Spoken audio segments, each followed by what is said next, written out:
Golden quadrilateral super highway को implement कौन करता है? तो ये lifelines of national economy class 10th में चैप्टर है। हो सकता है अब वो उसका नाम चेंज हो गया हो, बट उसमें यही सब आपको transport, water transport, railway transport, इन्हीं सब चीज़ों के बारे में पढ़ने को मिलेगा। तो सबसे पहले तो आप जान लें कि गोल्डन क्वाड्रिलेटरल जो है वो 4 मेगा सिटीज़ को कनेक्ट करती है ना? और वो जो 4 सिटीज़ हैं, बड़े-बड़े जो शहरें हैं, वही न्यू दिल्ली, फिर नीचे आप चले जाएँ चेन्नई, फिर मुंबई और एक कोलकाता। तो इन चारों बड़े-बड़े शहरों को ये कनेक्ट करेगी और ये 6 लेन्स, 6 लेन की सड़कें हैं, ठीक है? तो ये भी आपको याद रखना है कि 6 लेन की सड़कें हैं और इसको इम्प्लीमेंट करने वाली बॉडी है NHAI, national Highway Authority of India. तो ये आपको याद रखना है। देखो BRO का काम क्या है? BRO बॉर्डर रोड को मेंटेन करती है ना? PWD मतलब पब्लिक वर्क्स डिपार्टमेंट और CPWD मतलब सेंट्रल पब्लिक वर्क्स डिपार्टमेंट। ये सेंट्रल गवर्नमेंट की जितनी स्कीम होती हैं, जितनी भी सड़कें होते हैं, नेशनल जो हाईवेज होती हैं, उनको मेंटेन करती हैं ये CPW, ये जो बॉडी है ये, ठीक है? तो इम्प्लीमेंट करने का जो काम है ये National Highway Authority of India के अंदर में आएगा। तो गोल्डन क्वाड्रिलेटरल सुपर हाईवे को इम्प्लीमेंट करती है NHAI। क्वेश्चन नंबर 4 पे चले कि which of these is the major source of fresh water in India. ये वाटर रिसोर्स चैप्टर में ही है, ये आपसे आपके सिलेबस में ही है, वाटर रिसोर्स करके चैप्टर है, वहीं से डायरेक्ट क्वेश्चन पूछ लिया गया है कि इनमें से कौन सा major source of fresh water है हिंदुस्तान के अंदर। तो आपको पता ही है, ज़्यादातर जो लोग जो मेजर सोर्स ऑफ वाटर है हिंदुस्तान में वो है ग्राउंड वाटर। अब थोड़ा सा ग्राउंड वाटर जो वाटर लेवल है वो थोड़ा सा नीचे जा रहा है, यानी कि लोग बाकी सब चीज़ों का इस्तेमाल कर रहे हैं, बट मेजर जो सोर्स है अभी भी फ्रेश वाटर का वो है ground water. Which one of the following crop is known as golden fibre. ये क्रॉप वाले चैप्टर से है ना? तो गोल्डन फाइबर, ये बिल्कुल आसान सा सवाल है। और देखो मैं इसीलिए आपको पेपर सॉल्व करवाने की कोशिश कर रहा हूँ कि बहुत से question directly previous year question paper से ही आता है, तो अच्छे से पढ़ लो, टॉपिक्स को क्लियर करो। तो गोल्डन फाइबर किसको कहते हैं, ये सवाल पूछा गया है। वीट, राइस, ग्राउंडनट या जूट। तो गोल्डन फाइबर कहते हैं जूट को। फिर क्वेश्चन नंबर 6 देखें, which country is the largest. इन सब चीज़ों पे ख्याल रहे। मैं बार बार जिक्र करता हूँ कि ये सब आप लोग पढ़ लें, जब भी एंट्रेंस पेपर दें तो उसमें लार्जेस्ट, स्मॉलेस्ट, हाईएस्ट, टॉलेस्ट, ये सब चीज़ें आपको पता होना चाहिए। Which country is the largest producer of oil seed in the world. हालांकि ये कहाँ है, ये आपके सिलेबस से क्वेश्चन पूछा गया है, इसी वाले चैप्टर से है जहाँ ये मेंशन होगा क्रॉप वगैरह, है ना? फिर आप वो उसी चैप्टर में देखेंगे रबी क्रॉप, खरीफ क्रॉप, इन सब चीज़ों के बारे में जिक्र होगा, वहीं से ये सवाल पूछा गया है। Largest producer of oil seed in the world कौन सी कंट्री है? तो इसका राइट आंसर हो जाएगा चाइना। 7th क्वेश्चन देखें कि रैट होल नहीं, ये रैट होल है। रैट होल माइनिंग पूछा गया है, मैन्युफैक्चरिंग इंडस्ट्रीज चैप्टर से ये लिया गया है ना? तो रैट होल माइनिंग जो है सबसे ज़्यादा ये मेघालय में है रैट होल माइनिंग। इसका जो राइट आंसर है वो है मेघालय। फिर 8th में चलें, विच वन। देखो बहुत ज़्यादा मैं एक्सप्लेन नहीं कर रहा हूँ क्योंकि आपने चैप्टर्स को पढ़ लिया होगा, समझ लिया होगा। बहुत ज़्यादा यहाँ पे एक्सप्लेन कर दूंगा तो ये वीडियो बहुत ज़्यादा लेंदी हो जाने वाला है। पिछला जो वीडियो मैंने बनाया है उसमें आई थिंक 30 क्वेश्चन ही मैंने डिस्कस किया है और वो तकरीबन 1.5 घंटे का वीडियो बन चुका है, इसीलिए बहुत ज़्यादा डिटेल में नहीं जा रहा हूँ। विच one of the following mineral is derive from ocean water. जहाँ जाना होगा मैं वहाँ चला जाऊँगा। तो इसमें सवाल पूछा गया है कि which one of the following mineral is derive from ocean water. Ocean water से कौन सा मिनरल निकलता है, कौन सा मिनरल पाया जाता है ओशन वाटर से? Question number 8। तो ये इसका जो राइट आंसर है ब्रोमाइड, सिल्वर, प्लेटिनम, बॉक्साइट। तो इसका राइट आंसर है ब्रोमाइड। क्वेश्चन नंबर 9 पे चलते हैं, which country was the first to grant universal suffrage where every citizen had right to vote, यानी कि वोटिंग राइट है ना? ये आपको ध्यान देना है कि यूनिवर्सल का मतलब होता है कि जो सबके लिए लागू हो जाए, है ना? यूनिवर्सल सफरेज का मतलब होता है राइट टू वोट। यहाँ पे साफ साफ लिखा है कि every citizen had voting right, इसी को कहते हैं यूनिवर्सल सफरेज। तो कई बार यूनिवर्सल सफरेज का मीनिंग भी पूछ लेता है। याद रखें कि यूनिवर्सल सफरेज का मतलब होता है राइट टू वोट, और उसमें ये नहीं देखा जाता है कि आपका कास्ट क्या है, क्रीड क्या है, जेंडर क्या है, सभी लोगों को राइट टू वोट दिया जाता है ना, उसमें जेंडर और कुछ भी नहीं देखा जाता है। तो वो सबसे पहले दिया गया था, न्यूजीलैंड ने दिया था। तो याद रखना है, आई थिंक न्यूजीलैंड ने 1898 में, if I am not wrong, या 1898 या 1893, ऐसे ही कुछ होगा, मुझे एग्जैक्ट नहीं याद आ रहा है, ऐसे ही कुछ इसी ईयर में 93 या 98 जो भी होगा, है ना, मेमोरी से बोल रहा हूँ। तो ये आप देख लें कि सबसे पहले न्यूजीलैंड ने दिया। और direct vote in which entire electorate is asked to either accept or reject a particular, आगे और भी क्वेश्चन है ना, तो ये देखना है क्या कह रहा है कि, आ जाओ भाई यहाँ देखो, प्रपोजल, इसमें ये कह रहा है कि, यहाँ फिर से देखो, और direct vote in which entire electorate, simple सा चीज़ है, आपसे सिर्फ यही पूछा जाता है कि हाँ या ना किसी भी चीज़ में। मिसाल के तौर पे ब्रेक्सिट हुआ, ब्रेक्सिट का मतलब क्या होता है, ब्रिटेन का ईयू से एग्जिट होना, है ना, आपके चैप्टर में है ये पावर शेयरिंग फेडरलिज्म, हाँ फेडरलिज्म वाले चैप्टर में है, वहाँ पे यूरोपियन यूनियन का जिक्र होगा फेडरलिज्म वाले चैप्टर में, क्लास 10th के सिविक्स जब आप पढ़ेंगे तो फेडरलिज्म करके एक चैप्टर होगा, वहाँ पे इसका जिक्र होगा। बेल्जियम वाला पोर्शन पढ़ेंगे, फिर उसके बाद यूरोपियन यूनियन के बारे में। तो यूरोपियन यूनियन के अंदर अभी फ़िलहाल में 27 मेंबर्स हैं, ये आप याद रखें, यूरोपियन यूनियन में 27 मेंबर्स हैं। उसी का मेंबर हुआ करता था इंग्लैंड, है ना, इंग्लैंड भी मेंबर हुआ करता था।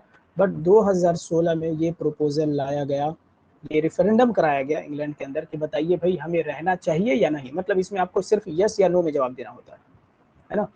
तो उसी को क्या बोला जाता है, रेफरेंडम बोला जाता है, मतलब ये डायरेक्ट यही सवाल था, इसका आंसर ही सीधा हो गया रेफरेंडम। क्वेश्चन नंबर 11 आ जाओ, who appoints the chief election commissioner, ये सब पूछा जाएगा। देखो चीफ इलेक्शन कमिश्नर को कौन अपॉइंट करता है, चीफ इलेक्शन कमिश्नर रिजाइन किसको करेगा, कितने साल के लिए इनकी अपॉइंटमेंट होती है, आर्टिकल भी पूछा जा सकता है, क्या काम है, और अभी प्रेजेंट में चीफ इलेक्शन कमिश्नर कौन है, फर्स्ट चीफ इलेक्शन कमिश्नर कौन था, ये सब बर्निंग टॉपिक होते हैं, ये सब बर्निंग क्वेश्चंस होते हैं जो आपसे पूछे जा सकते हैं। तो वो आपको ढूंढ लेना है, जो मैंने बताया है वो सब कहीं से भी गूगल वगैरह करके उसको आप इकट्ठा रखें पहले से ही तैयार। तो पूछ रहा है कि चीफ इलेक्शन कमिश्नर को अपॉइंट कौन करता है, क्या chief justice of India, prime minister of India, president of India, या पीपल ऑफ इंडिया।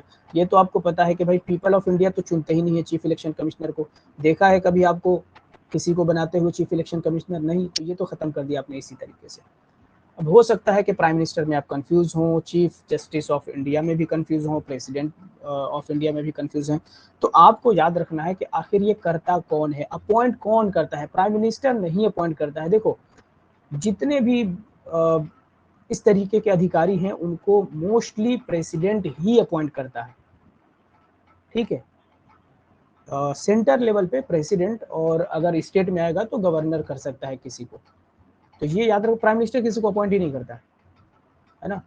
तो चीफ जस्टिस ऑफ इंडिया भी नहीं, चीफ जस्टिस ऑफ इंडिया नहीं करता है, प्राइम मिनिस्टर नहीं करता है, पीपल ऑफ इंडिया करेंगे नहीं, तो प्रेसिडेंट ऑफ इंडिया ही क्या करते हैं, ये चीफ इलेक्शन कमिश्नर को अपॉइंट करते हैं।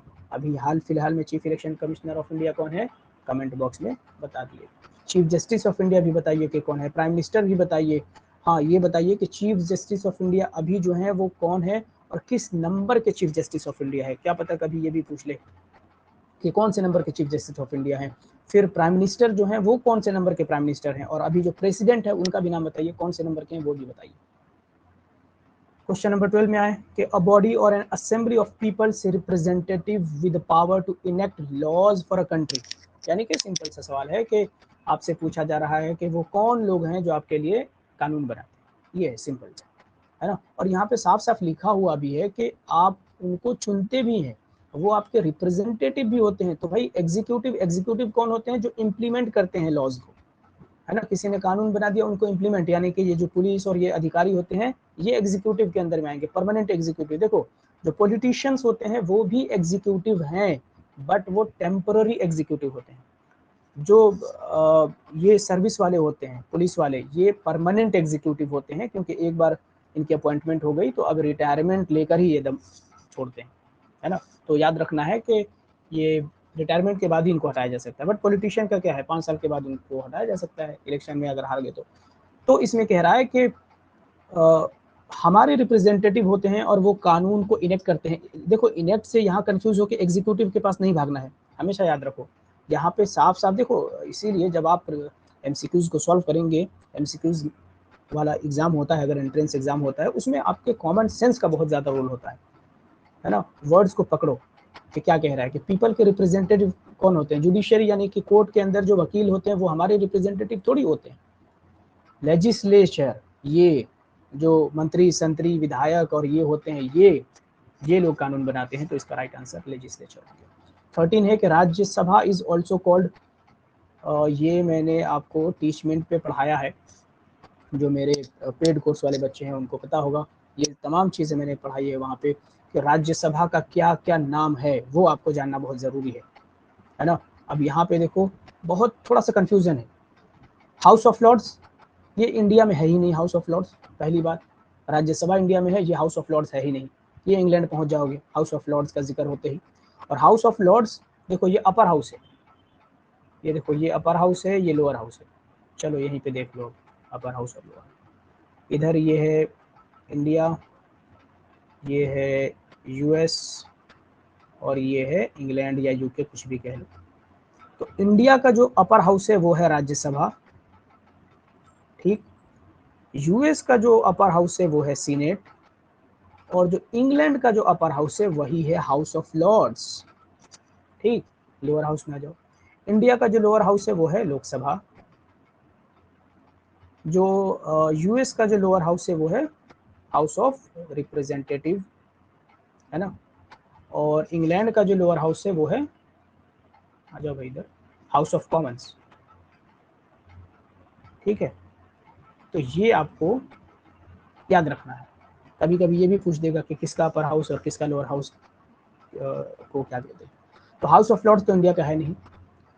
हाँ, अब इसको, ये जो हमारा लोकसभा है इसको हाउस ऑफ पीपल भी कहते हैं, पॉपुलर हाउस भी कहते हैं, ये भी याद रखना है।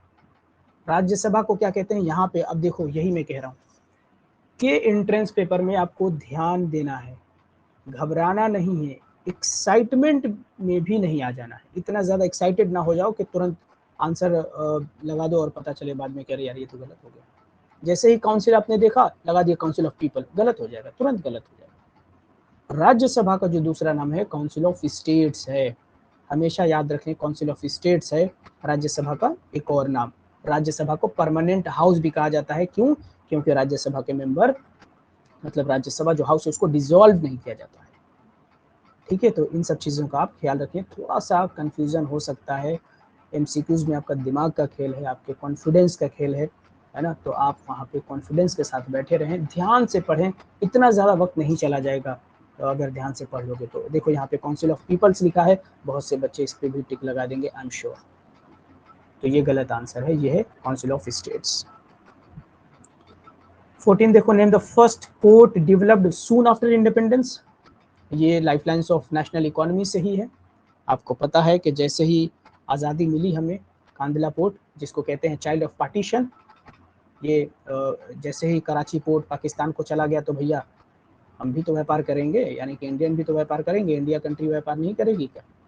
तो भाई गुजरात में कांदला पोर्ट को बनाया गया, इसको चाइल्ड ऑफ पार्टीशन कहते हैं, हमेशा याद रखें। मनोहर पांडे में भी इसका जिक्र है, और प्लस जो आपका लाइफलाइंस ऑफ नेशनल इकोनॉमी है वहाँ से बढ़िया से पढ़ लीजिए।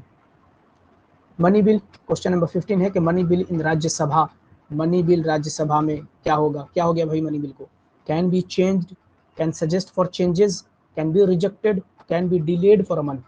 यानी जो मनी बिल है राज्यसभा के अंदर, क्या उसे चेंज किया जा सकता है, क्या चेंज के लिए सजेस्ट किया जा सकता है, क्या उसे रिजेक्ट किया जा सकता है, या फिर क्या उसे महीने के लिए डिले किया जा सकता है। तो देखो राज्यसभा मनी बिल जो है आर्टिकल 110 में है, ये याद रखना है मनी बिल के बारे में। और मनी बिल सिर्फ और सिर्फ इंट्रोड्यूस होगा कहाँ? लोकसभा में ही होगा सिर्फ इंट्रोड्यूस। ये आपको याद रखना है कि मनी बिल को सिर्फ और सिर्फ इंट्रोड्यूस किया जाएगा लोकसभा के अंदर, और आर्टिकल 110 में आता है फाइनल डिसीजन मनी बिल के ऊपर स्पीकर का होगा। और ये भी याद रखें कि कोई भी बिल दोनों हाउस से पास कराना होता है।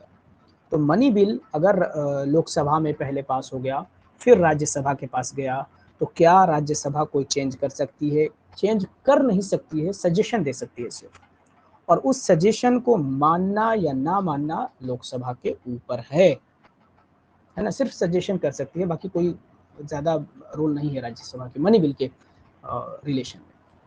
तो इसका मतलब तो ये हो गया कि रिजेक्ट भी नहीं कर सकती, रिजेक्ट नहीं कर सकती, प्लस डिले भी नहीं कर सकती, महीने तक नहीं। राज्यसभा क्या कर सकती है, बहुत ज़्यादा अगर करेगी तो 14 दिनों तक पेंडिंग कर सकती है। ये सिर्फ मनी बिल के केस में मैं बता रहा हूँ। बहुत ज़्यादा अगर लेट, अगर डिले करना है मनी बिल को, राज्यसभा अगर करना चाहती है तो 14 दिन तक वो डिले कर सकती है। 14 दिन के बाद अपने आप ही ये ऐसा माना जाएगा कि भाई राज्यसभा ने उसको पास कर दिया। बस इतना सा रोल है राज्यसभा का मनी बिल के केस में।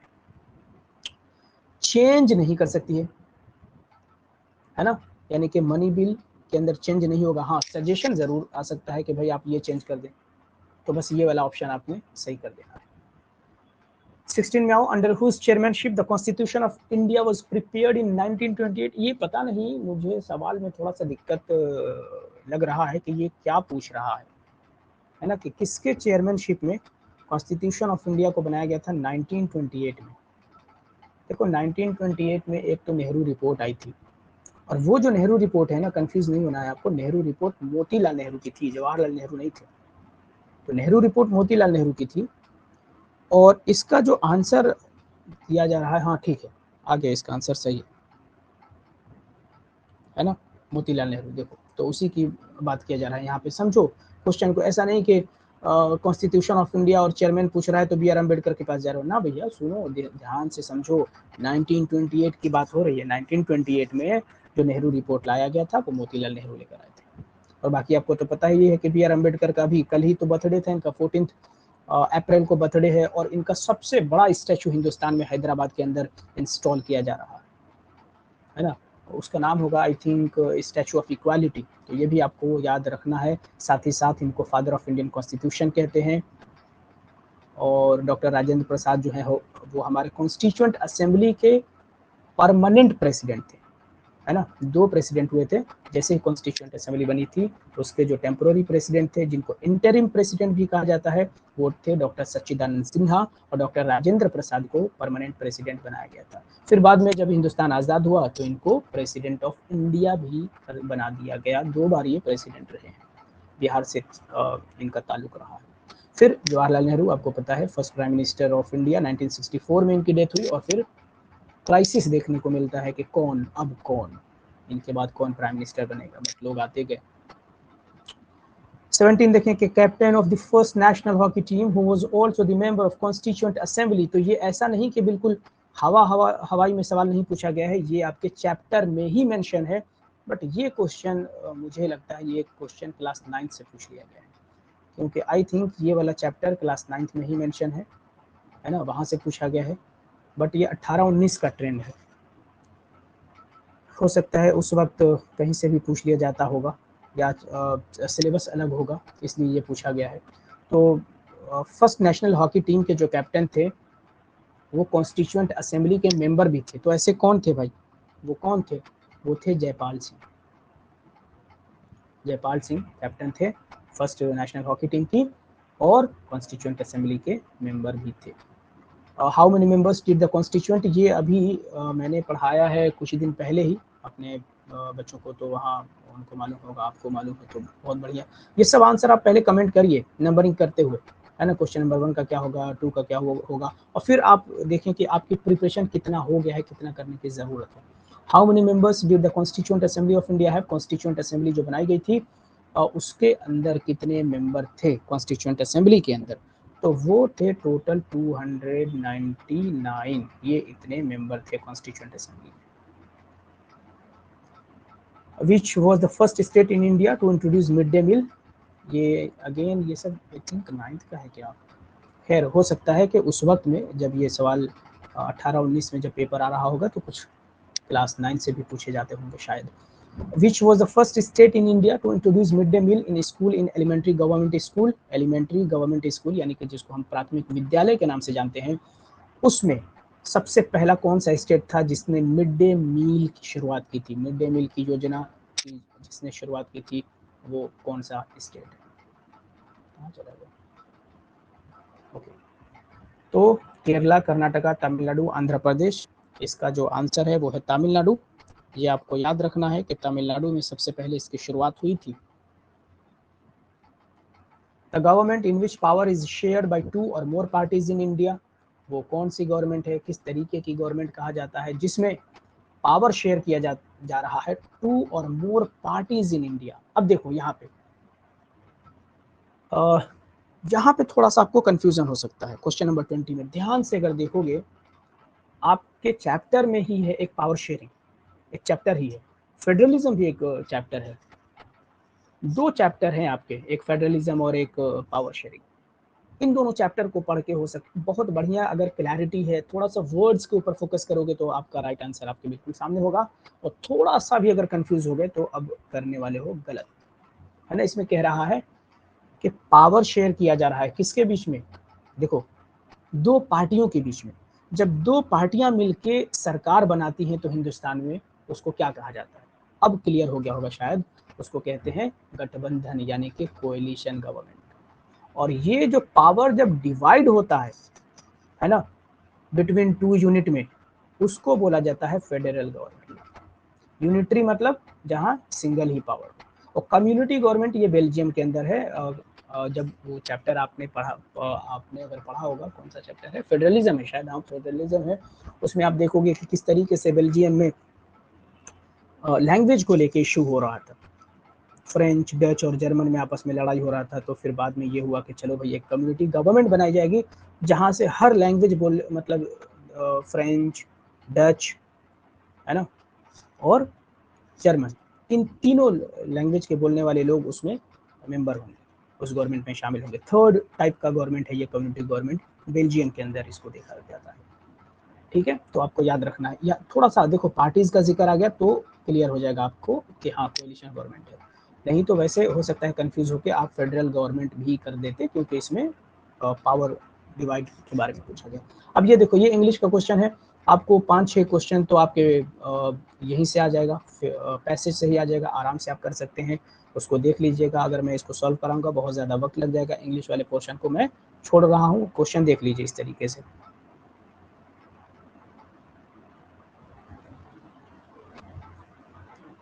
छोटा कर दे रहा हूँ, आराम से देख लो, है ना, आराम से देखो।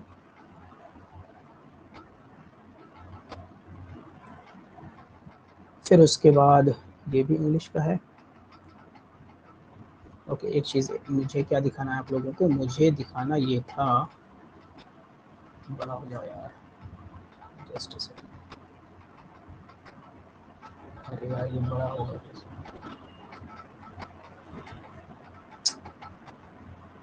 बड़ा ही नहीं हो रहा है, खैर छोड़ो।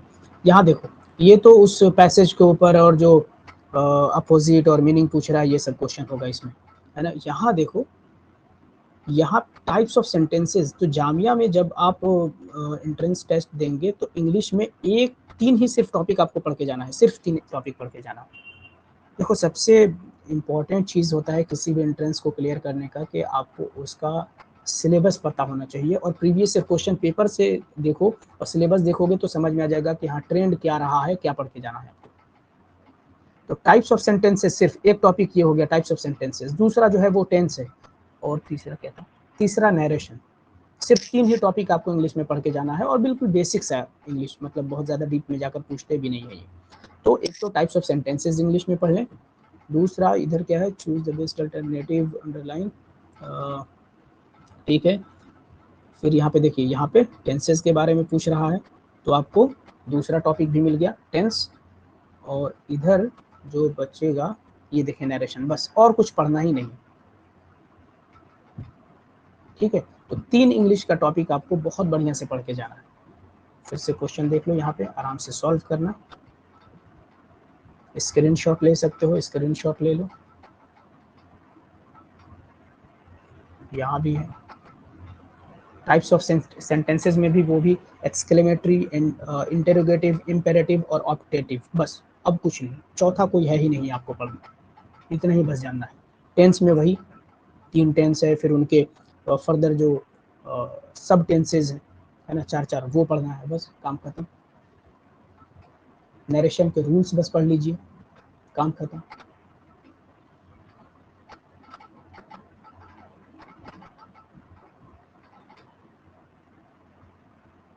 अब इधर से ये इंग्लिश का ही है अभी तक, यहाँ से ये क्वेश्चन आपको देखना है, क्वेश्चन नंबर 46। क्वेश्चन नंबर 46 में क्या कह रहा है कि MB. Hanifa invented a machine which replaced paper voting in India. अगर आपको नहीं भी पता है तो आपको इतना तो कॉमन सेंस होना ही चाहिए कि आप इसका जवाब दे सकें। क्वेश्चन नंबर 46 का बिल्कुल आसान सा जवाब है इसका। क्या कह रहा है कि MB. Hanifa invented a machine which replaced paper voting in India. पहले इंडिया में बैलेट पेपर पे होता था, यानी कि पेपर से वोटिंग होता था। इसमें सवाल में कहा गया है कि एम.बी. हनीफा ने उस पेपर वोटिंग को रिप्लेस करके किसी मशीन का इजाद किया है। जाहिर सी बात है, कौन सा मशीन से होता है, यहाँ पे देखो। अच्छा हाँ, देखो अब यहाँ देखो मैं आपको क्या समझा रहा हूँ।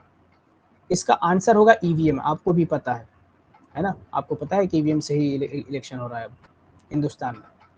सबसे पहले ईवीएम का इस्तेमाल 2004 में हुआ था। बट ईवीएम का फुल फॉर्म क्या होना चाहिए, यहाँ देखो। Electoral voting machine, energy voting machine, electronic voting machine, electrical voting machine. इतना ज़्यादा कंफ्यूजन है इसमें कि बहुत बढ़िया से अगर आपने नहीं पढ़ा है, बहुत क्लियर आपको नॉलेज नहीं है, तो आप गलत ही कर दोगे या फिर तुक्के में लगाओगे तो क्या पता सही हो जाए, है ना। इसीलिए ऐसे क्वेश्चंस को बहुत, अगर आपने ध्यान से पढ़ा है तो ही आप सही कर सकते हैं, नहीं तो इतना ज़्यादा क्लोज इसके ऑप्शंस हैं कि आप कंफ्यूज हो जाएंगे। तो इस तरीके के क्वेश्चन पे ज़्यादा फोकस करना है। इसका जो फुल फॉर्म है इलेक्ट्रॉनिक वोटिंग मशीन है। इलेक्ट्रॉनिक, एनर्जी को तो पहले ही काट दोगे, है ना। इलेक्टोरल नहीं है। इलेक्टोरल देखो, इलेक्टोरल मतलब तो वो तो है ही कि इलेक्शन हो रहा है तो ठीक है, बट उसको ईवीएम इसलिए कहते हैं क्योंकि वो इलेक्ट्रॉनिक है ना। कुछ कहीं भी जब जाओगे इस तरीके से ई कॉमर्स आएगा तो इलेक्ट्रिकल नहीं होगा, वो इलेक्ट्रॉनिक ही कहा जाएगा। तो याद रखना, इलेक्ट्रॉनिक वोटिंग मशीन इसका राइट आंसर हो गया।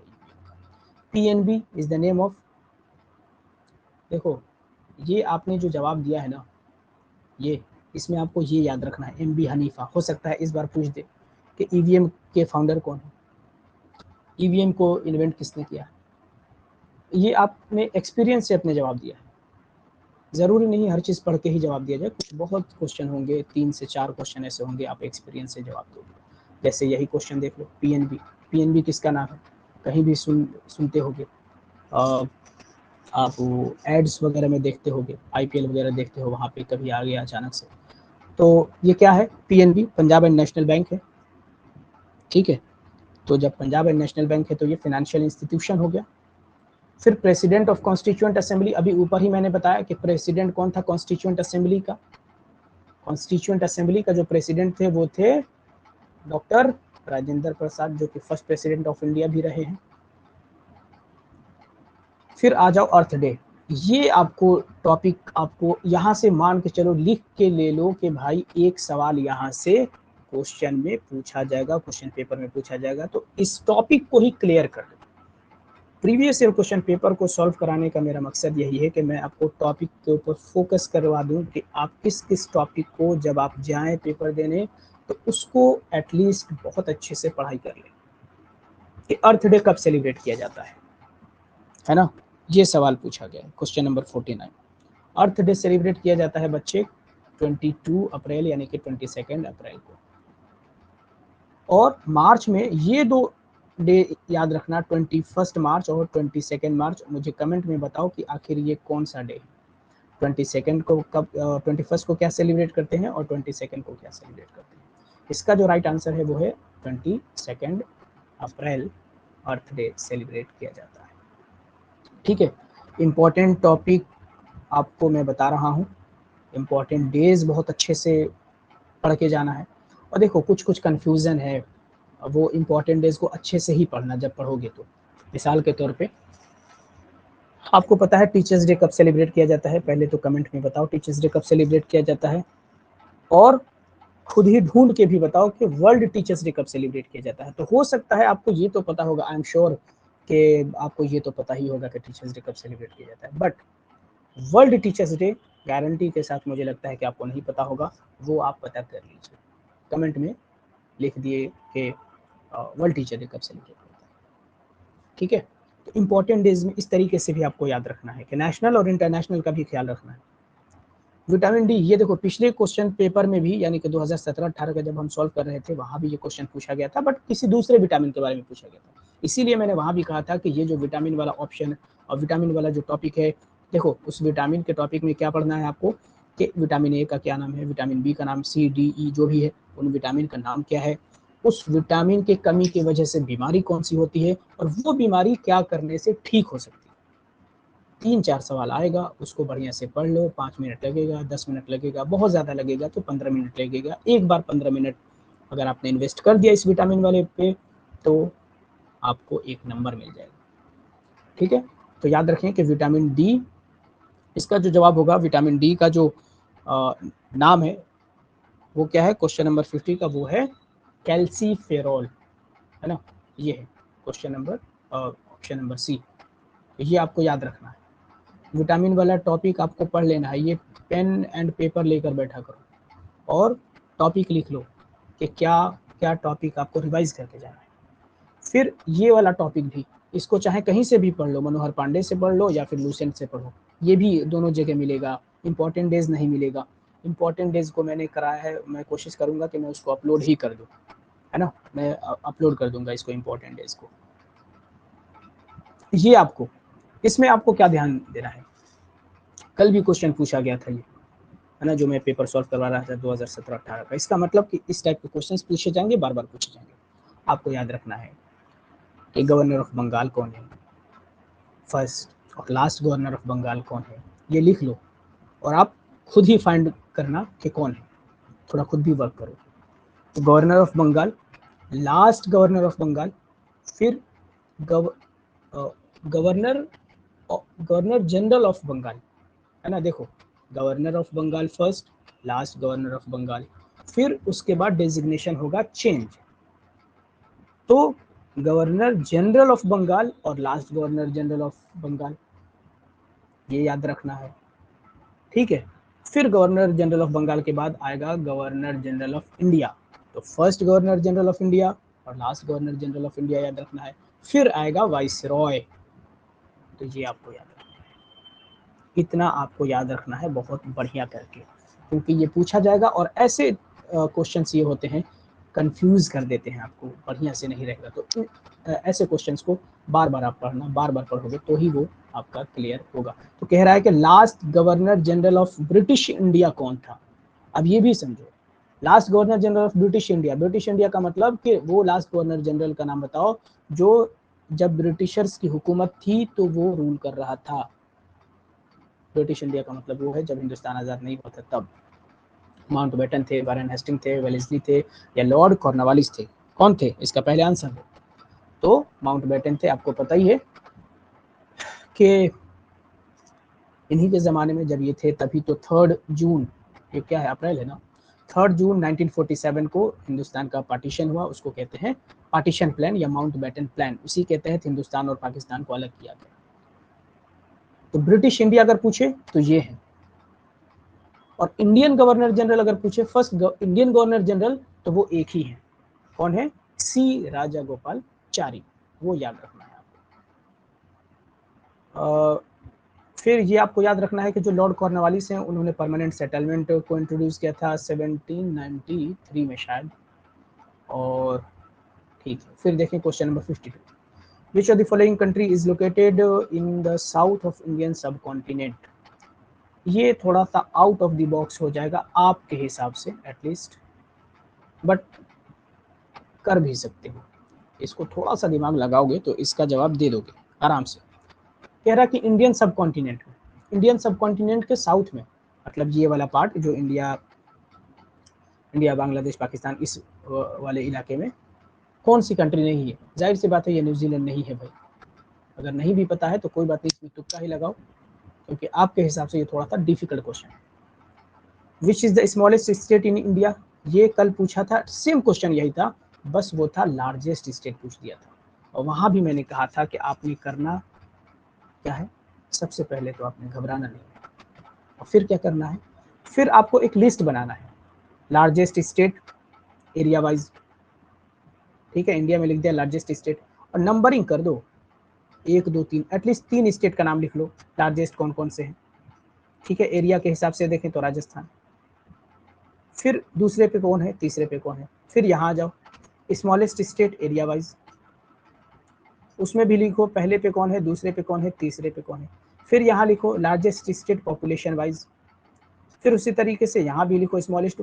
उससे क्या होगा, उससे ज़रूरी नहीं कि इसमें वही क्वेश्चन पूछे जो मिसाल के तौर पे जो सबसे लार्जेस्ट है राजस्थान, अगर वो ऑप्शन में हुआ तब तो ठीक है, बट अगर वो राजस्थान है ही नहीं ऑप्शन में, तब ऑप्शन में आप राजस्थान ढूंढोगे, राजस्थान नहीं ढूंढोगे ना भैया, तो राजस्थान है नहीं। अब जो 4 ऑप्शन है उसी में से जवाब देना है। वो जो क्वेश्चन पूछने वाला इंसान है वो आपसे पूछना चाहता है कि इनमें से, यानी कि जो 4 स्टेट दिए गए हैं उनमें से कौन सा स्मॉलेस्ट या कौन सा लार्जेस्ट है ना। इस टाइप के क्वेश्चन भी आ सकते हैं और आपको कंफ्यूज कर सकता है। इसी तरीके से हर चीज़ में लिटरेसी रेट, सेक्स रेशियो और पॉपुलेशन डेंसिटी, इसी तरीके से आप लार्जेस्ट और स्मॉलेस्ट 3-3 करके बना लें। तो क्वेश्चन नंबर 53 का जो आंसर है वो है गोवा, स्मॉलेस्ट स्टेट जो है एरिया वाइज वो है गोवा। क्वेश्चन नंबर 54, ये भी टॉपिक कई बार पूछा जाता है यूनिवर्स से। ये कल क्या कौन से क्वेश्चन है, अच्छा ये स्मॉलेस्ट प्लैनेट पूछ दिया, ये यूनिवर्स से पूछा जाता है, ये कल पूछा गया है ना। यूनिवर्स एक टॉपिक है, उस यूनिवर्स में आपको आप देखेंगे कि एक जो प्लैनेट है वो और उसकी खुसूसियत क्या है, कितने मून है कितने मून नहीं है ना, स्मॉलेस्ट, ब्राइटेस्ट और जो भी होता है, इवनिंग स्टार, मॉर्निंग स्टार, वो सभी आपको याद रखना है। इसमें पूछा गया है कि कौन सा स्मॉलेस्ट प्लैनेट है, ये आपको जवाब देना है, वीनस, मार्स, अर्थ या मरकरी, इन चारों में से आपको जवाब ढूंढना है और बताना है। ये आपको, आपने अगर पढ़ा होगा तो ही जवाब दे सकते हैं। इसका जो राइट आंसर है वो है मरकरी। ये इस टाइप के क्वेश्चन कल भी पूछे गए थे, आज भी पूछ लिया गया है, मतलब कि 2017 में भी पूछा गया है, 2018 में भी पूछ लिया है कि 1 मेगाबाइट एमबी, 1 एमबी किसके बराबर होता है। नेट तो खूब चलाते होगे मगर ये नहीं पता होगा, और पता होगा तो बहुत बढ़िया है ना। तो 1 एमबी 1024 केबी के बराबर होता है। India won under 19 ICC world cup 2018 defeating which cricket team, आपको याद रखना है कि 2023 में तो हुआ नहीं है, 2022 का जो अंडर 19 का क्रिकेट वर्ल्ड कप हुआ था उसमें कौन सी टीम जीती है, किसको हराई है। देखो सवाल किस तरीके से पूछा गया, हो सकता है यहाँ पे पूछा गया है कि चलो भाई इंडिया तो जीत गई, चलो ये तो दिख रहा है इंडिया जीत गई है ना, under 19 ICC world cup India जीत चुकी है। 2018 में किसको हराते हुए जीती है, तो ये भी याद रखना है, सिर्फ यही नहीं कि किसने जीता किसने हारा। जैसे फर्स्ट वीमेन आईपीएल हुआ है इस बार, उसमें याद रखना है कि कौन सी टीम जीती है और कौन सी टीम हारी है। तो यहाँ पे इंडिया ने 2018 में किसको हरा के खिताब जीता था, उसने हराया था ऑस्ट्रेलिया को।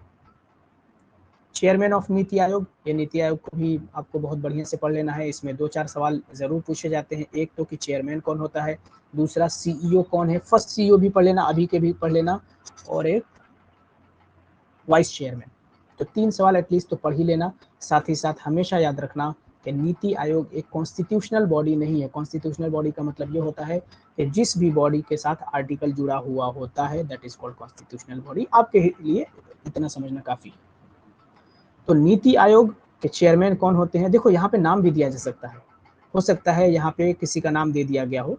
अब मान लो ये home minister, prime minister, chief minister, finance minister, इंसान ही तो है, नाम तो होगा ही, उनके नाम भी दिया जा सकता है, बट आपको नाम को टिक नहीं लगाना है। जब भी लगाएं तो आप पोस्ट को ही लगाएं, क्योंकि जिस दिन से एक्स ऑफिशियो चेयरपर्सन होता है प्राइम मिनिस्टर। एक्स ऑफिशियो का मतलब ये होता है कि जिस दिन कोई इंसान प्राइम मिनिस्टर बनेगा, ठीक उसी दिन से, जैसे ही प्राइम मिनिस्टर की पोस्ट उसके हाथ में आएगी, उसी दिन से वो क्या बन जाएगा, चेयरमैन बन जाएगा, चेयरपर्सन बन जाएगा, किसका, नीति आयोग का। तो ये आपको याद रखना है। इसका क्या आंसर हो जाएगा? चेयरमैन कौन है?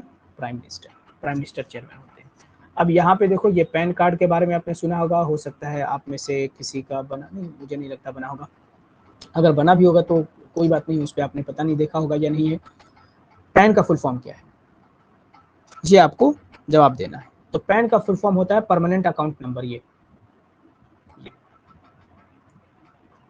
क्वेश्चन नंबर 59, ये कल भी कहा था, आज भी कह रहा हूं, परसों भी कहूंगा कि आपको इंटरनेशनल इंस्टीट्यूशंस के बारे में जानना है कि कौन सा इंटरनेशनल ऑर्गेनाइजेशन कब बना है, हेडक्वार्टर कहाँ है, और जैसे IMF, वर्ल्ड बैंक, WHO, इनके प्रेसिडेंट वगैरह जो भी होते हैं उनका नाम आपको याद रखना है। UN के भी सेक्रेटरी जनरल का नाम याद रखना है, ठीक है, ये सब आपको याद रखना है। इसमें क्या कह रहा है कि हेडक्वार्टर कहाँ है UNO का, यूनाइटेड नेशंस ऑर्गेनाइजेशन का हेडक्वार्टर कहाँ है। ये बिल्कुल सबसे आसान सा क्वेश्चन है, इसका न्यूयॉर्क होगा आंसर, ठीक है। तो ये याद रखना है। UN के बारे में आप जान लें कि 24 अक्टूबर 1945 को UN बना था, सैन फ्रांसिस्को कॉन्फ्रेंस के तहत इसको बनाया गया था।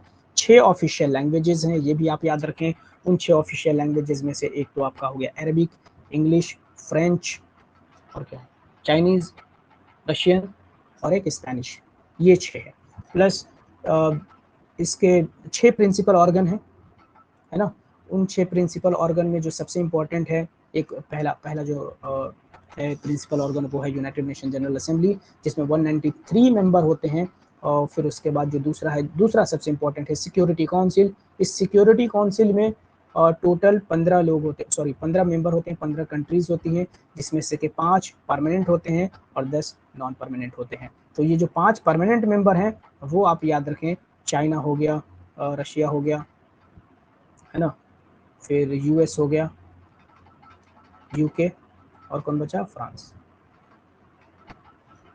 और जो ऑफिशियल लैंग्वेज है, 6 है ऑफिशियल लैंग्वेज। तो 6 चाइना के लिए चाइनीज़, रशिया के लिए रशियन, US के लिए इंग्लिश, UK के लिए इंग्लिश, फ्रांस के लिए फ्रेंच। कितना हो गया?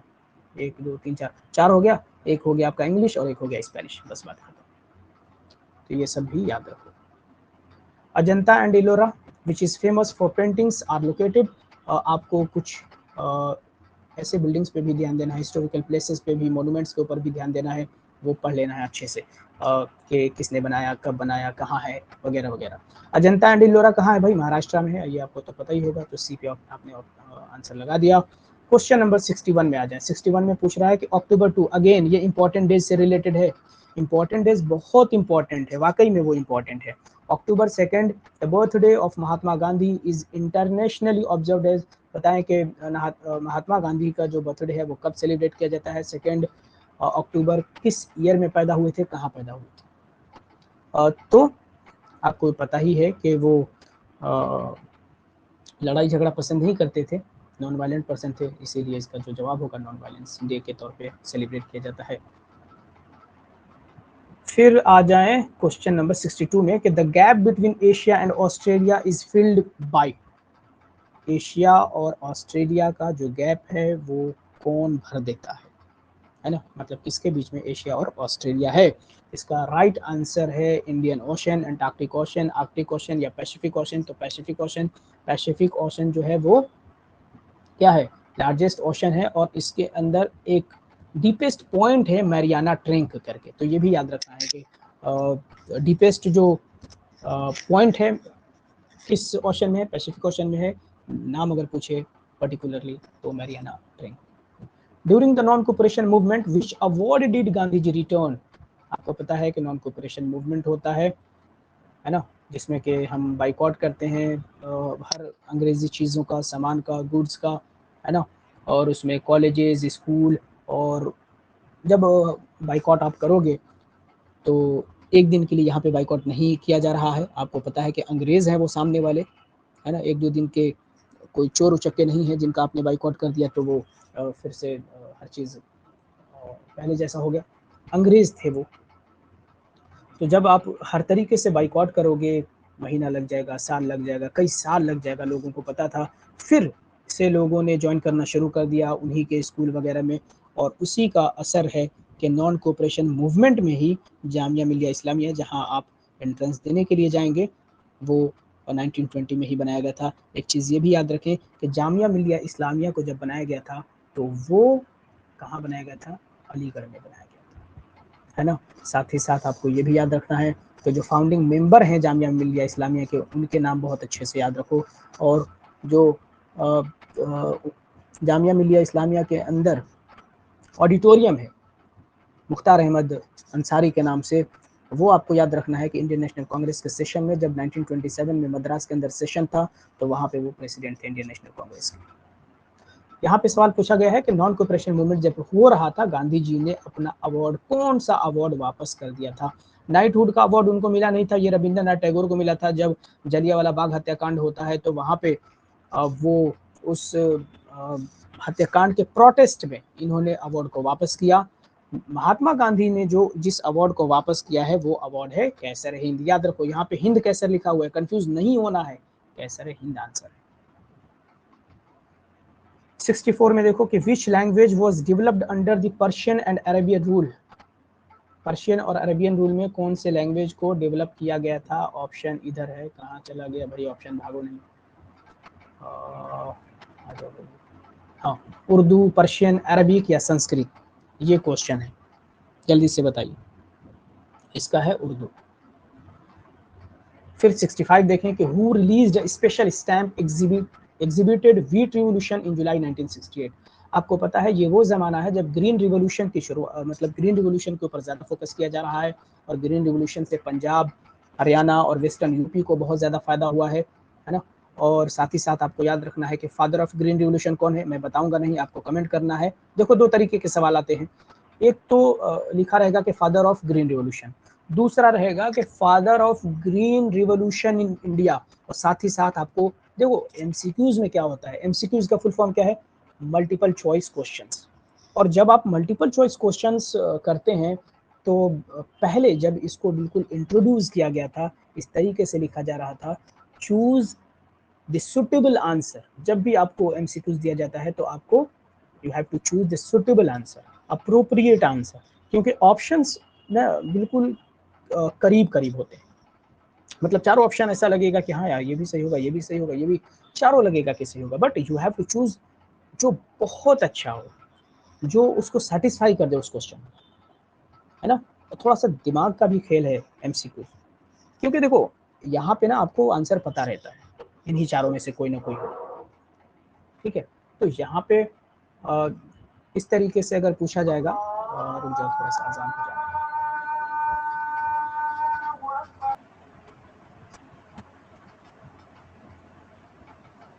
ओके देखो, हाँ तो मैं ये कह रहा था कि फादर ऑफ ग्रीन रिवोल्यूशन पूछेगा और father of green revolution in India पूछेगा, दो तरीके के सवाल पूछे जा सकते हैं उसमें। अब ये भी समझो, अगर फादर ऑफ ग्रीन रिवोल्यूशन सिर्फ पूछ रहा है, इंडिया नहीं पूछ रहा है, और ऑप्शन में सिर्फ स्वामी MS स्वामीनाथन है, नहीं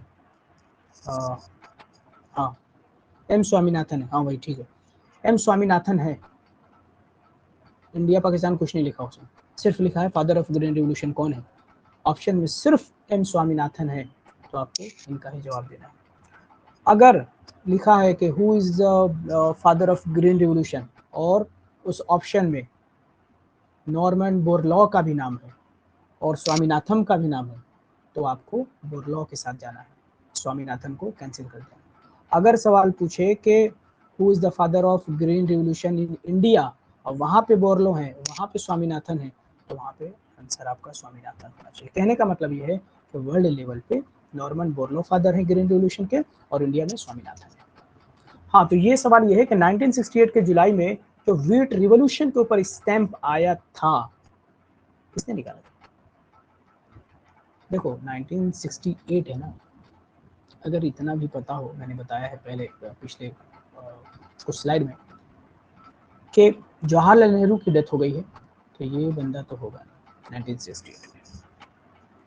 जब जवाहरलाल नेहरू नहीं है, इनका भी नहीं काम है, अब महात्मा गांधी क्या करेंगे? मतलब कौन से पोस्ट पे थे? महात्मा गांधी का भी डेथ हो चुका है इस वक्त तो भाई 1968 में, तो आपका आंसर मिल गया ना, Indira Gandhi. Indira Gandhi chief prime minister थी, और याद रखना है कि फर्स्ट फीमेल प्राइम मिनिस्टर हैं ये। तो इस तरीके से आंसर आप ढूंढोगे एमसीक्यूज में। क्वेश्चन नंबर 66 देखो बहुत लेंदी हो गया है, 1 घंटा होने वाला है ना, अभी 66 पे ही है। No discrimination on the basis of religion is called, यहाँ पे क्या कह रहा है कि डिस्क्रिमिनेशन नहीं करना है रिलीजन के बेस पे, उसको क्या कहते हैं जल्दी से बताओ? कम्युनलिज्म, सेकुलरिज्म, फेडरलिज्म, फ्रेंचाइज, क्या कहते हैं उसको? उसको कहते हैं सेकुलरिज्म। फेडरलिज्म से क्या मतलब है भाई? फेडरलिज्म का मतलब मैंने आपको बता दिया, फ्रेंचाइज भी नहीं। कम्युनलिज्म का मतलब ये नहीं होता है, इसका जो राइट आंसर होता है सेकुलरिज्म। तो किसी भी तरीके का डिस्क्रिमिनेशन नहीं करना है, एवरी रिलीजन इज इक्वल, इस तरीके से। The name of Nelson Mandela's autobiography, ये आपको याद रखना है कि नेल्सन मंडेला की जो बुक है, जो ऑटोबायोग्राफी है, ऑटो मतलब सेल्फ रिटन, खुद की स्टोरी खुद ही लिखा है इन्होंने, उसको ऑटोबायोग्राफी कहते हैं। और बायोग्राफी का मतलब होता है कि अगर मैं आपके बारे में लिख दूं, आपके जीवन के बारे में लिख दूं, दैट इज कॉल्ड बायोग्राफी। तो नेल्सन मंडेला की जो ऑटोबायोग्राफी है उसका नाम है लॉन्ग वॉक टू फ्रीडम, ही नाम है उसका, यही आंसर हो जाएगा। मेन कैम्प हिटलर की किताब है। My experiment with truth Gandhi ji की। स्टोरी ऑफ माई लाइफ किसकी है यार? ये भी शायद गांधी जी की है, आई एम नॉट श्योर, दिमाग काम नहीं कर रहा है। स्टोरी ऑफ माई लाइफ शायद गांधी जी की है, ठीक है, ये याद रखो। प्लस द रिपब्लिक, ये सब आप ही को बताना है क्योंकि मैंने पढ़ाया है। द रिपब्लिक किसकी बुक है वो बताओ, और क्योंकि ये पूछा भी गया है ना, द रिपब्लिक के बारे में पूछा भी गया है। बस एटलीस्ट इतना तो बताओ। और भी जो बुक्स एंड ऑथर्स हैं जो अभी हाल फिलहाल में लिखे गए हैं वो, और जो पहले से जो मौजूद है, मुंशी प्रेमचंद की हो, या फिर जवाहरलाल नेहरू की हो, डिस्कवरी ऑफ इंडिया, या फिर देखो कौन कौन से किताबें, किस किस की किताबें पूछी जाती हैं। एपीजे अब्दुल कलाम की किताबों को पूछ लिया जाएगा, प्लस अब्दुल कलाम को पूछ लिया जाएगा, है ना, अबुल कलाम आज़ाद, जिनको एनसीईआरटी के चैप्टर से हटा दिया गया है, फर्स्ट एजुकेशन मिनिस्टर रहे थे, है ना, तो उनका, और वो इंडियन नेशनल कांग्रेस के प्रेसिडेंट भी थे। तो ये सब याद रखना है। प्लस गांधी जी का जिक्र आया है, कहाँ गए ये? माई एक्सपेरिमेंट विद द ट्रुथ, याद रखना है कि गांधी जी इंडियन नेशनल कांग्रेस के सिर्फ एक ही सेशन में वो प्रेसिडेंट बनते हैं, और वो 1924 का सेशन होता है। ये कहाँ होता है, कहाँ होता है? साउथ में कहीं होता है यार, मैं नाम भूल गया, बेलगांव, हाँ बेलगांव। 1924 में महात्मा गांधी सिर्फ एक ही बार प्रेसिडेंट रहते हैं इंडियन नेशनल कांग्रेस के। फिर the British general connected with the Jallianwala Bagh tragedy, इसमें से कौन सा ऐसा ब्रिटिश जनरल है जिसका नाम जुड़ता है जलियांवाला बाग हत्याकांड में? तो major Sleeman, sir Arthur Wellesley, colonel Manson, general Dyer ने ही गोली चलवाई थी। Who defined democracy as a government of the people, by the people and for the people, ये किसका डेफिनेशन है? Government of the people, by the people and for the people, ये आपको पता है प्लेटो का नहीं है, रस्किन का नहीं है, एरिस्टोटल का नहीं है, ये है अब्राहम लिंकन का। Abraham Lincoln was the 16th president of United states of America. साथ ही साथ आपको अभी बताना है कि अमेरिका के प्रेसिडेंट का क्या नाम है और वो किस नंबर के प्रेसिडेंट है। In the word laterite soil, the word laterite comes from Greek. तो ये तो देखो सवाल इसी तरीके से पूछा जाता है। यहाँ पे साफ साफ आपको बताया गया है कि लेटेरीट सॉइल के अंदर जो लेटेरीट जो वर्ड है वो ग्रीक वर्ड है, उसका मतलब क्या होता है? तो इस लेटेरीट का मतलब ही होता है ब्रिक। 71 पे पहुंचो। When was the right to information act, RTI कब आया भाई? ये 2005 में आया आरटीआई, ये तो आपको पता ही है, सबसे आसान सा क्वेश्चन है ये। Question number 72, which method is used by the world bank to classify countries? ये इकोनॉमिक्स क्लास 10th का फर्स्ट चैप्टर है, उसी चैप्टर में से ये पूछा गया है कि वर्ल्ड बैंक कंट्रीज को क्लासिफाई करने के लिए किस मेथड का इस्तेमाल करता है, किस बेसिस पे वो बताता है कि कौन सी डेवलप्ड कंट्रीज हैं, कौन सी डेवलपिंग कंट्रीज हैं। क्वेश्चन नंबर 72 है human development, per capita income, national income, economic development, किस पे? तो ये बताता है पर कैपिटा इनकम के बेस पर। Question number 73, which of the following date is mention in the preamble of the constitution of India? जब भी इंडियन पॉलिटी को पढ़ें, इंडियन कॉन्स्टिट्यूशन को पढ़ें, ये प्रीएम्बल से रटा रटा सवाल आता है, 2-4 क्वेश्चन आ जाएगा कि भैया प्रियम्बल कहाँ से लिया गया है? यूनाइटेड स्टेट्स ऑफ अमेरिका से लिया गया है। सबसे पहले प्रियम्बल कहाँ लिया गया था? वो भी यूनाइटेड स्टेट्स ऑफ अमेरिका के कॉन्स्टिट्यूशन में लिया गया था। प्रियम्बल के अंदर कौन से वर्ड्स को अमेंडमेंट करके इंट्रोड्यूस किया गया? सेकुलर, सोशलिस्ट और इंटीग्रिटी, ये 3 वर्ड है 42nd कॉन्स्टिट्यूशनल अमेंडमेंट एक्ट 1976 में, जब प्राइम मिनिस्टर थी इंदिरा गांधी तो इंट्रोड्यूस किया गया। और क्या पूछ लेगा और क्या पूछ सकता है? फिर लिबर्टी, इक्वालिटी और जस्टिस का कॉन्सेप्ट कहाँ से आया है? फ्रेंच रिवॉल्यूशन से आया है। और यहाँ पे जो सवाल पूछा गया है कि प्रियम्बल के अंदर डेट कौन सा डेट मेंशन है, तो वो है 26 नवंबर। जब प्रियम्बल पढ़ोगे we the people of India, वो पूरा पढ़ोगे, नीचे लिखा हुआ है वी गिव आवरसेल्फ, या इस तरीके से करके, तो 26 जनवरी 1949। यहाँ पे देखो 26 जनवरी 1950 भी है, तो जल्दबाजी नहीं करना है, आराम से पढ़ो ना, क्या ट्रेन थोड़ी छूटेगी, आराम से पढ़ो और ऑप्शन लगो। 74 देखो, विच of the following is not को तो सबसे पहले सर्कल कर दो। Not a fundamental right, fundamental right कौन सा नहीं है? 6 ही राइट है, पहले 7 हुआ करता था 1978 में। मोरारजी देसाई जब प्राइम मिनिस्टर थे, Morarji Desai was the first non Congress prime minister, याद रखो, first non Congress prime minister और सबसे oldest prime minister Morarji Desai. तो फंडामेंटल राइट को इन्होंने ही डिलीट कर दिया था 1978 में 44th कॉन्स्टिट्यूशनल अमेंडमेंट एक्ट के तहत, और वो जो फंडामेंटल जिसको डिलीट किया था वो था राइट टू प्रॉपर्टी। तो इसमें यही आंसर हो जाएगा कि राइट टू प्रॉपर्टी, अब फंडामेंटल राइट नहीं है। The speaker of Lok Sabha is elected भाई, अब स्पीकर को कौन चुनता है भाई? लोकसभा का जो स्पीकर है उसको कौन चुनता है? President, prime minister, member of Lok Sabha, एक कौन ऑप्शन में है?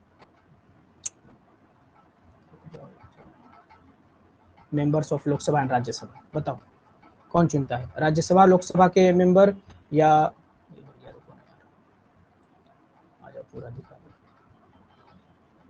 या प्रेसिडेंट या प्राइम मिनिस्टर, या बस लोकसभा के मेंबर, कौन चुनता है इनको? इसका जो राइट आंसर होगा, देखो हमेशा याद रखो स्पीकर ना लोकसभा के मेंबर होते हैं।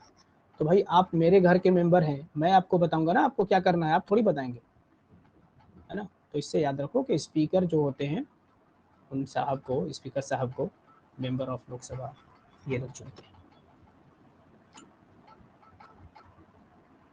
हो क्वेश्चन नंबर 76 आ जा भैया, आ जा।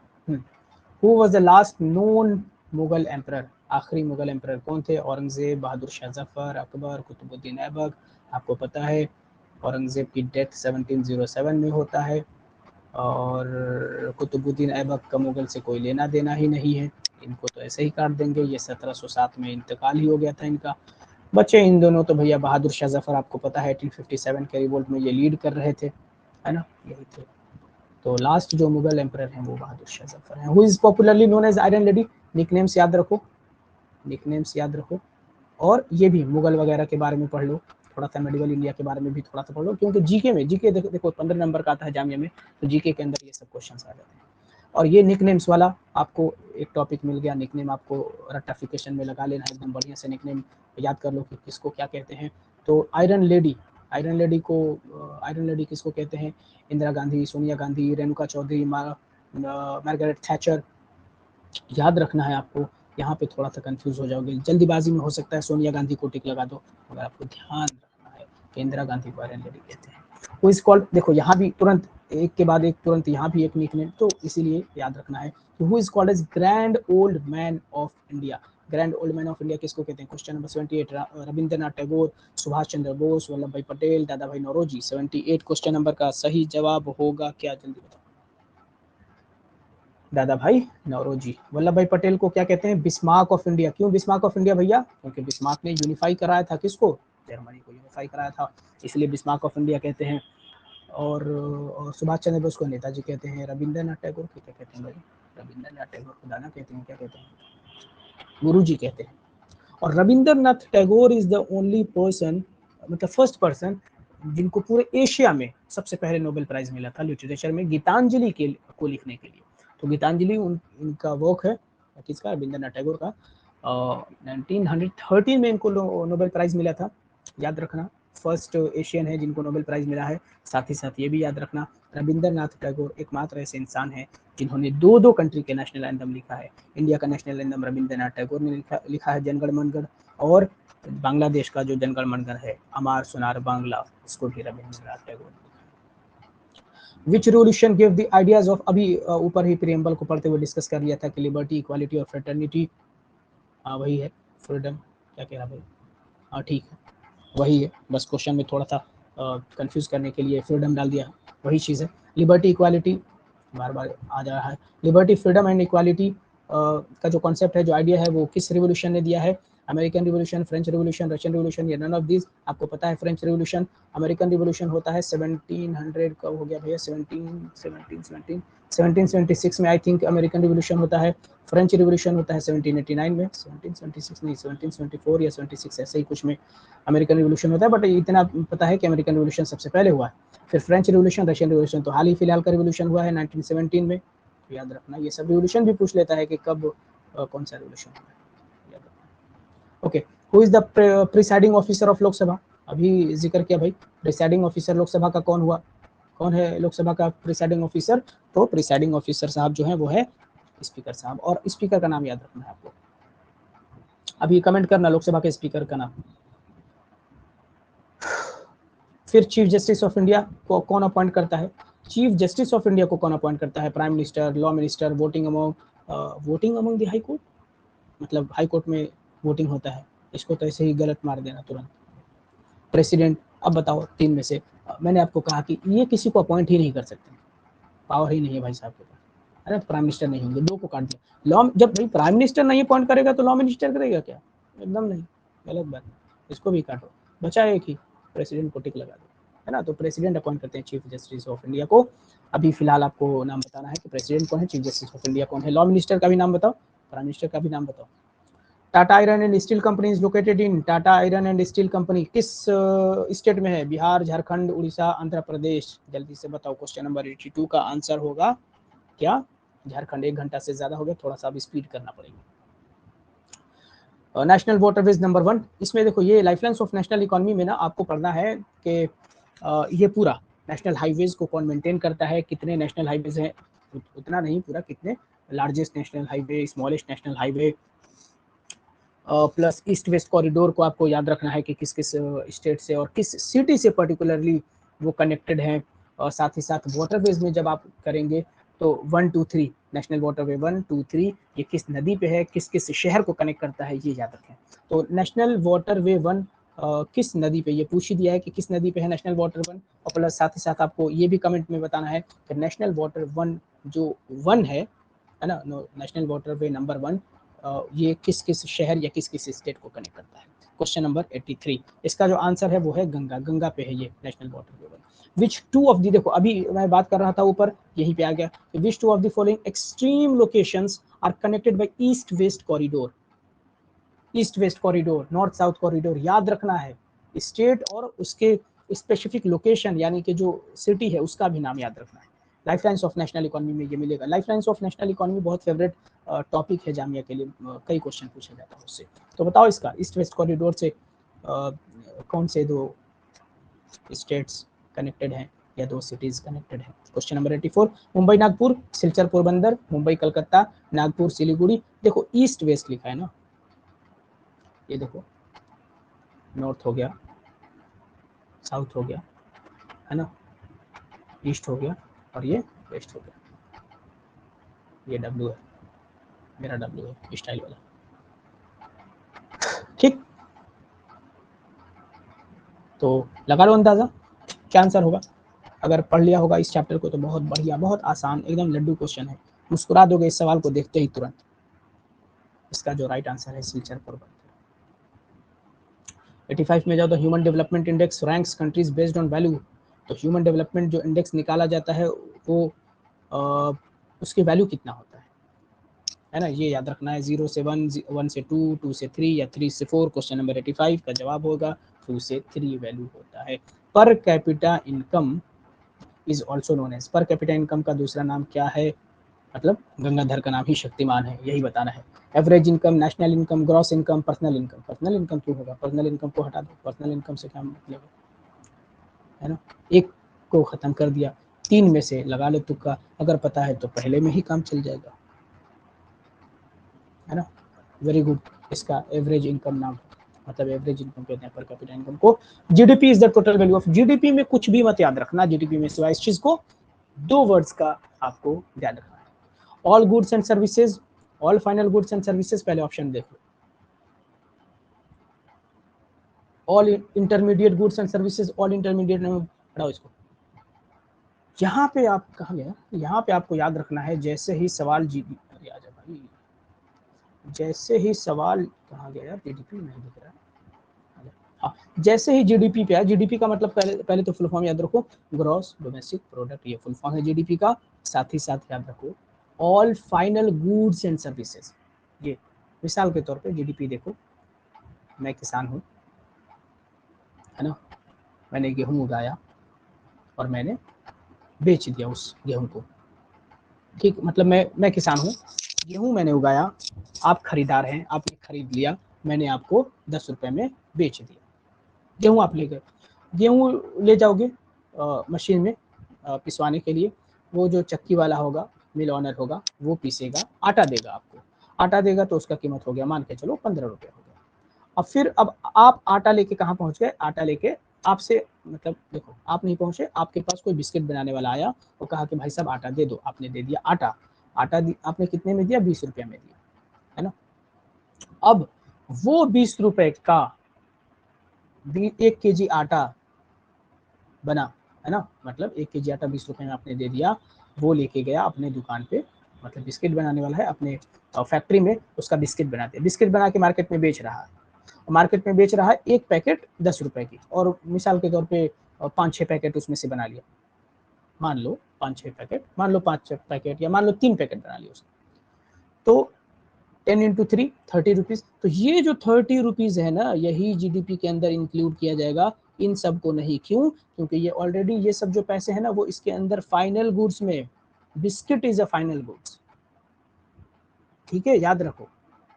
और विद इन द कंट्री, बाहर नहीं, आप बिस्किट बना के बाहर बेच रहे हैं, वो पैसा जीडीपी में नहीं इंक्लूड हो, जो अंदर आ रहा है, जो कंट्री में है, बस वो। All final goods and services, यही याद रखना है, ये टर्म याद रखो, फाइनल गुड्स एंड सर्विसेज। आगे आ जाओ भाई, क्वेश्चन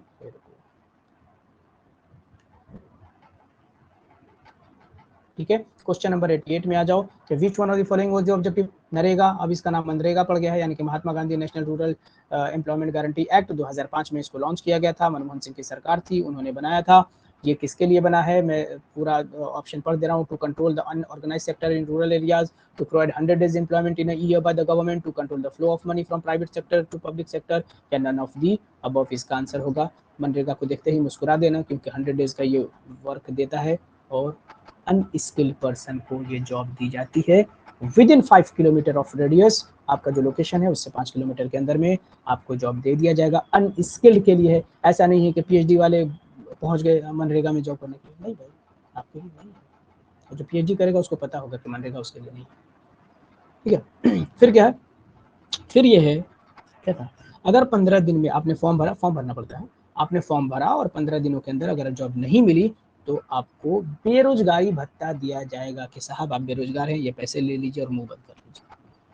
आगे बढ़ते क्वेश्चन, सेल्फ हेल्प ग्रुप्स, ये तो मैंने काट दी, कोई बात नहीं। सेल्फ हेल्प ग्रुप का ऑब्जेक्टिव क्या है, ये चैप्टर कौन सा होगा, मुझे चैप्टर का नाम याद नहीं आ रहा है, मनी एंड क्रेडिट, हाँ शायद मनी एंड क्रेडिट में, इकोनॉमिक्स के चैप्टर में, क्लास 10th का, इसी में शायद ये मिलेगा, सेल्फ हेल्प ग्रुप वाला, या उसके आसपास वाला चैप्टर, मुझे ध्यान में नहीं आ रहा है। तो सेल्फ हेल्प ग्रुप, रमजान की वजह से है ना, दिमाग में नहीं आ रहा। तो सेल्फ हेल्प ग्रुप का ऑब्जेक्टिव क्या है, मेन ऑब्जेक्टिव क्या है सेल्फ हेल्प ग्रुप का, question number 89। Saving in urban areas, saving in rural areas, cooperative sector saving, banking sector saving. सबसे पहले याद रखो, सेल्फ हेल्प ग्रुप ज़्यादातर कहाँ होता है, ये याद रखो, अर्बन या रूरल, इतना अगर कर लिया तो आपका कुछ कुछ आपको जवाब मिल जाना चाहिए, ठीक है। तो ये सबसे पहले तो रूरल एरिया में होता है, तो लो भैया एक ही रूरल एरिया दिख रहा है, सेविंग, बस काम खत्म। National consumer day, national consumer day कब सेलिब्रेट किया जाता है भैया, जल्दी से बता दो। नेशनल, ये देखो इंपॉर्टेंट डेज का ये दूसरा क्वेश्चन आ गया, 24 दिसंबर, 24 अक्टूबर, 24 नवंबर, 24 सितंबर, बताओ जल्दी से। Question number 90, national consumer day कब सेलिब्रेट किया जाता है, 24 दिसंबर को, और 25 दिसंबर को इंपॉर्टेंट डेज में एक और याद रखो, गुड गवर्नेंस डे सेलिब्रेट किया जाता है अटल बिहारी वाजपेयी के बर्थडे पे। क्वेश्चन नंबर 91 पे आ जाओ। Agency that develops standards for goods and services in India, कौन चेक करता है गुड्स एंड सर्विसेज के स्टैंडर्ड सही है गलत है जो भी है, कौन चेक करता है? COPRA, national consumer council, consumer protection council या bureau of Indian standards. Question number 91। तो BIS bureau of Indian standard करती है। फिर ये बताएं कि USA and UK are example of, ये पार्टी सिस्टम में होगा। हाँ, पार्टी का बात आया तो आप याद रखिए कि नेशनल पार्टी अब हिंदुस्तान में सिर्फ 6 रह गई है, और वो कौन कौन सी हैं आपको पता चल ही गया होगा। नहीं पता चला है गूगल करो, बट उनके नाम आप क्या करो, कमेंट बॉक्स में टाइप कर दो कि कौन कौन सी पार्टियां हैं जो नेशनल पार्टीज हैं, और कब उनको फाउंड किया गया था और फाउंडर कौन था। ये चलो इतना काम करो। कुछ कुछ पार्टियों के फाउंडर कई होंगे, है ना, तो उसमें ये कंफ्यूज नहीं होना है। जो भी है, जो भी मतलब कोई लीडर होगा, कोई अभी फेस होगा, उसका नाम लिख देना। USA एंड UK में किस टाइप का सिस्टम है? देखो, US के अंदर दो पार्टियां हैं, रिपब्लिकन और डेमोक्रेट्स। UK के अंदर भी दो पार्टी है, कंजर्वेटिव और लेबर। इसका मतलब टू पार्टी सिस्टम है ना, याद रखना। चाइना के अंदर वन पार्टी सिस्टम, इंडिया के अंदर मल्टी पार्टी सिस्टम है। Question number 92, two party system. Narmada Bachao Andolan, Narmada Bachao आंदोलन, ये बताओ जल्दी से कि नर्मदा बचाओ आंदोलन में, और नर्मदा बचाओ आंदोलन कब हुआ था, और इसमें जो जिन लोगों का नाम आता है कि किसने शुरू किया था उनका नाम बताओ। नहीं अगर पता है तो गूगल करो, बट गूगल करके भी कमेंट बॉक्स में कमेंट करो। 93 नर्मदा बचाओ आंदोलन किससे रिलेटेड है? सरदार सरोवर, भाखड़ा नंगल, रिहंड या टेहरी, किससे? हाँ, तो ये है सरदार सरोवर डैम से रिलेटेड है। नागार्जुन सागर, देखो डैम से भी सवाल पूछा जाता है। डैम से क्या सवाल पूछा जाएगा, ये भी टॉपिक पढ़ लेना बढ़िया से, आपके चैप्टर में भी है वैसे तो। डैम से सवाल पूछा जाएगा कि कौन सा डैम किस नदी के ऊपर है, किस स्टेट में है, इतना बस, और कुछ नहीं। तो ये याद रखना। और लार्जेस्ट डैम हो सकता है पूछते। Nagarjuna Sagar dam is built on, देखो ये सवाल वही है कि नागार्जुन सागर किस डैम पे, नागार्जुन सागर डैम किस रिवर के ऊपर है, किस रिवर के ऊपर बनाया गया है। क्वेश्चन नंबर 94, ऑप्शन में है चेनाब, महानदी, कृष्णा या सतलज, जल्दी से बताओ। क्वेश्चन नंबर 94 ऑप्शन है Krishna. Where was the first cement plant set up in India? तो एक तो यही से पता चल गया कि फर्स्ट सीमेंट प्लांट इंडिया में, अच्छा नहीं पता चला, फर्स्ट सीमेंट प्लांट इंडिया के किस स्टेट में लगाया गया था। 95 क्वेश्चन नंबर, मुंबई, चेन्नई, कोलकाता, दिल्ली, जल्दी से बताओ। क्वेश्चन नंबर 95 का आंसर क्या होगा? इसका जो राइट आंसर है वो है चेन्नई। कौन सा क्वेश्चन है? क्वेश्चन नंबर 95 के बाद 96, cultivation of fruits and vegetables, बताओ cultivation of fruits and vegetables को क्या कहते हैं? फ्लैन कल्चर, सेरीकल्चर, हॉर्टिकल्चर या एग्रीकल्चर, क्या कहते हैं? तो फ्रूट्स एंड वेजिटेबल्स को एग्रीकल्चर ही कहते हैं। In which one of the following state Palar पानी is considered the purest form of natural water?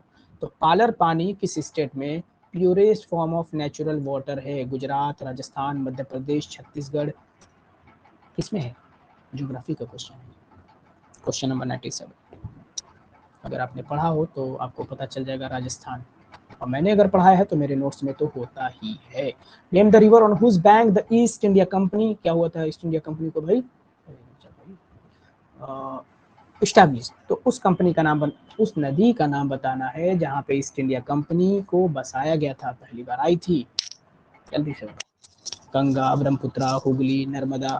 Question number 98, इसका जो राइट आंसर है वो है हुगली नदी पे। इन सितंबर 2016 में constitution of India was amended, GST bill आया था। इसका मतलब ये है कि जीएसटी बिल कब है? 2016 में आया है। कौन सा अमेंडमेंट था? 100, 102nd, 103rd, 101st, इसका राइट आंसर हो जाएगा 101st। ठीक है, अब 100 देखो, मैं भी थक गया हूँ बहुत। Which of the following trees promoted for the building ships or railway tracks by the colonial government? colonial government किसका सहारा लेती थी जहाज और रेलवे ट्रैक को बनाने के लिए? कौन सी पेड़ का इस्तेमाल करती थी? Firs and pines, bushes and creeper, teak and sal या शीशम एंड अकाकी? जल्दी से बताओ। क्वेश्चन नंबर 100, अंत भला तो सब भला, इसका जो राइट आंसर है वो है टीक एंड साल। और इसी तरीके से हमने बहुत लंबा समय हो गया ना, कितना हो गया टाइम, 1 घंटा 19 है ना, वो भी रोजाना, कोई बात नहीं। ये आपको याद रखना है कि 100 क्वेश्चन हमने सॉल्व कर लिया है 2018-19 का। यहाँ पे थैंक्स फॉर वॉचिंग, और please do subscribe my YouTube channel जिसका नाम है लर्न विद ज़ेब। और जो भी लोग एंट्रेंस देने वाले हैं जामिया या एमयू, ये मैं जो पेपर सॉल्व करवा रहा हूँ ये सिर्फ जामिया के लिए नहीं है, ये स्पेसिफिक तो जामिया के लिए है ही, बट यही सारे चैप्टर्स एमयू में भी आते हैं, है ना, तो दोनों के लिए है। आर्ट्स एंड कॉमर्स एमयू में, जामिया में, दोनों के लिए ये चैप्टर काम करेगा। लर्न विद ज़ेब ये मेरा यूट्यूब चैनल है, प्लीज़ डू सब्सक्राइब, और मार मार के अपने दोस्तों से सब्सक्राइब करवाओ, और पढ़ने वालों से सब्सक्राइब करवाओ, नहीं पढ़ने वाले उनसे भी सब्सक्राइब करवा दो, है ना। ये यूट्यूब चैनल का नाम है, और घंटी ज़रूर बजा देना ताकि नेक्स्ट वीडियो आपको पता चल जाए कि हाँ आ गया है।